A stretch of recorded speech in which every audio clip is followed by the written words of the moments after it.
Welcome back to another video. It's the first one since, well, a long time. Certainly the first one in 2019.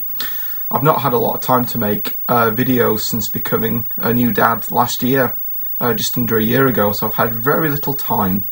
But I've got a little bit of time this morning, so I thought I'd cover a game called Exhumed. This is known as Power Slave in the US, and I'm looking at this on the PS1.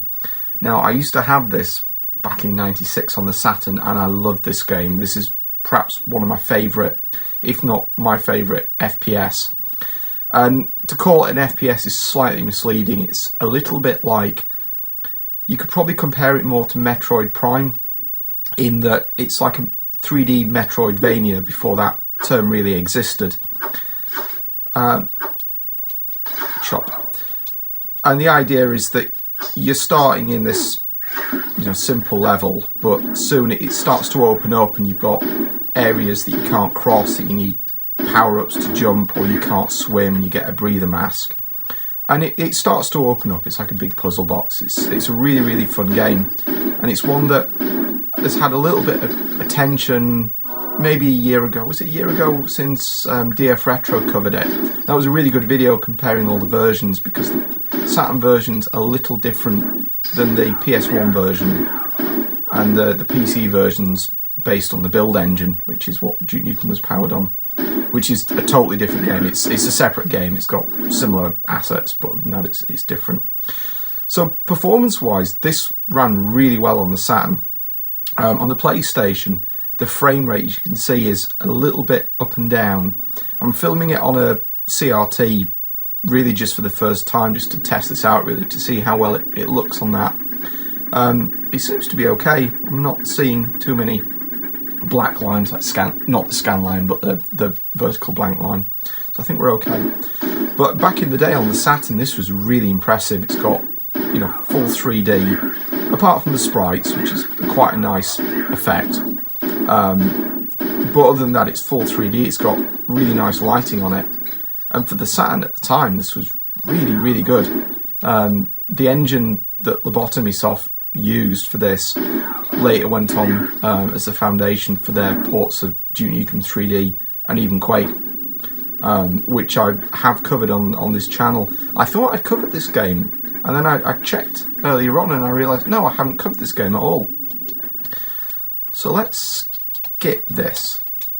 Just skip past that. It's essentially a cutscene. It's the ghost of Ramesses, and he will give you different objectives. Fire to travel, don't save. So I've already got a game save. Take a swig of coffee. So okay, this is the map.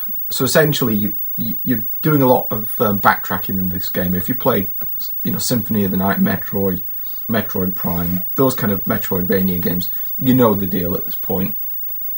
But to see this back in '96 was really, really impressive. And this is what really got my attention, because the gameplay's fine, but if it had just been a straight FPS, I think it would have been forgotten. And there's a lot more fun in it, and just having areas in the game, and I'll show you on this level. These scorpions are a pain. On the Saturn version, I think it had more loose auto aim, whereas on the PlayStation you have to aim the controller a little bit. Need to get some ammo. Problem with the ammo, well, not problem, it's just a feature, is you get different, chop chop chop chop chop, come on, you have different weapons, but depending on which weapon you're holding, they all use the same ammo, which is a little bit odd. So it recharges the weapon that you're holding rather than it being specific types of ammo. Right, so let's get these out of the way. So if I do this wrong, I'm going to end up not really charging anything. Okay, so we're in this room. Now, how do you get out? If I shoot these, whoops, you can see, okay, so we've got a key there. Now, see the frame rate really just tank. bugger, I'm out of... Uh-oh. No, it's the blue ones what I want. This is a really hard game. Yes. It's these little ones that are annoying. 3 shots, but you either have to aim perfectly, which is difficult. You've got to use the triangle to aim up and down, which is difficult because there's no analog control on this. It came out a little bit before analog really worked on the PS1. But so let's see some examples of this. So I can't get through there. Oh no, I can. I'm talking nonsense. Okay, that's the exit to the level. That's the normal exit. But just to show the example, I can't get through there. I can't get over there, so I can't jump far enough. There, oh, I've been through there. The other place, you can't really get through. Yes, weapon power. Yeah, this is a weird thing. When you turn, can you see how the camera kind of bobs? I really like that on this game, but on Quake, it just fell off. Because that's not how the original Quake handled. But on this, it's its own game. I really like that effect. See the texture warping? It's like that on the Saturn. Uh-oh, I'm going to get chopped. If I'm not careful yet. Oh, bugger. Try that again. I can normally do this level pretty quickly. It's because I'm not paying attention and waffling on. Okie dokie, right. Need to conserve my ammo a little bit more. 2, 3. 3 shots should do it. 1, 2, 3. If you rush too quick, you can end up missing the ammo pickups. I like the lighting on this. See how the fireballs project lighting, like dynamic lighting on the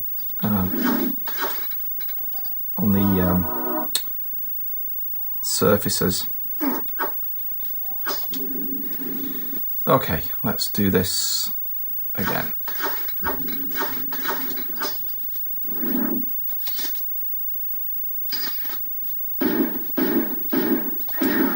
Okay.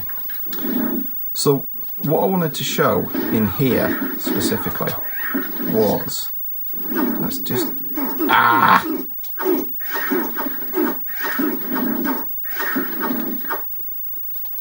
get some health. Yeah, this game's really hard, really hard. Right, try that again.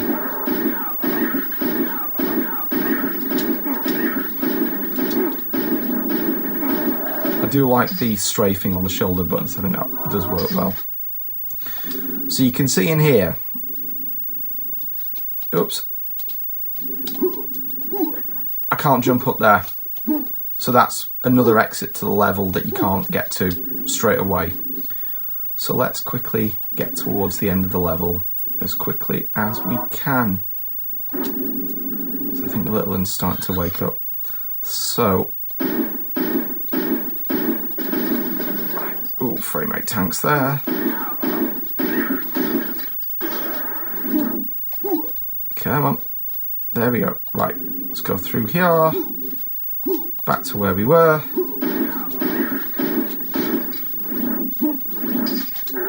Okay, right. Do not save. So I'll show a little bit briefly of the second level. I remember the entrance being a little bit different on the Saturn version. A couple of the levels, the level geometry is slightly different on the PlayStation and Saturn versions. So I think the image resolution or the general texture quality is better on the PS1. I haven't played the Saturn game for a long time, but some of the geometry is slightly different. This beginning I don't remember being exactly the same. Once you're in, it's fine. It's just that little entrance is not quite the same. Right. So with this one, I can't get through there, so I need to go in here.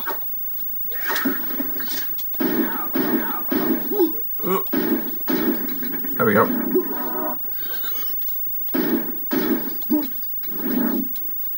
I'm not sure how bright this will come out on the video, whether it comes a bit saturated, because the contrast is really really high in this level. I was using a SCART lead RGB, but I found on this telly it looks a little bit flickery, so I've used a composite lead, which looks a lot nicer, bizarrely. Normally SCART is RGB SCART is what you want, but not always. It can sometimes look worse.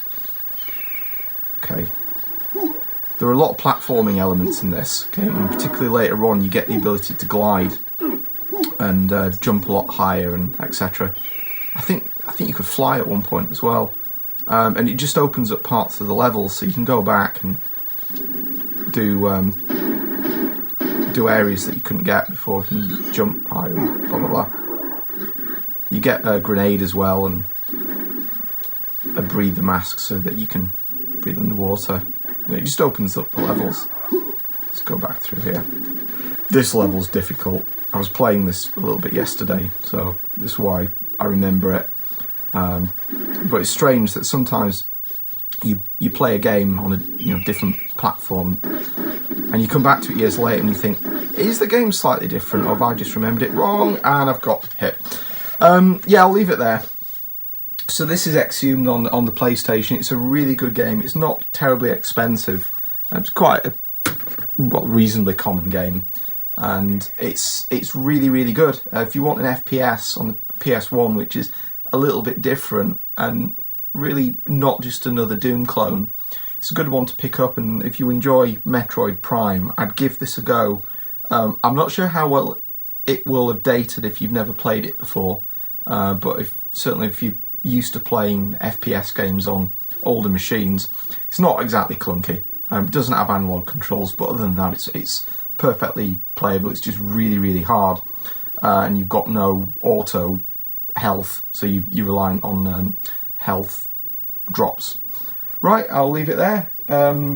Yeah, first video for 2019. So thanks for all the comments so far. It's really appreciated. I need to get back into a bit more of a regular routine of just putting up videos and replying to the comments. So everything that's you've sent me so far is really, really appreciated and has given me the motivation to keep making videos when I get the time. So thanks for watching. Bye bye.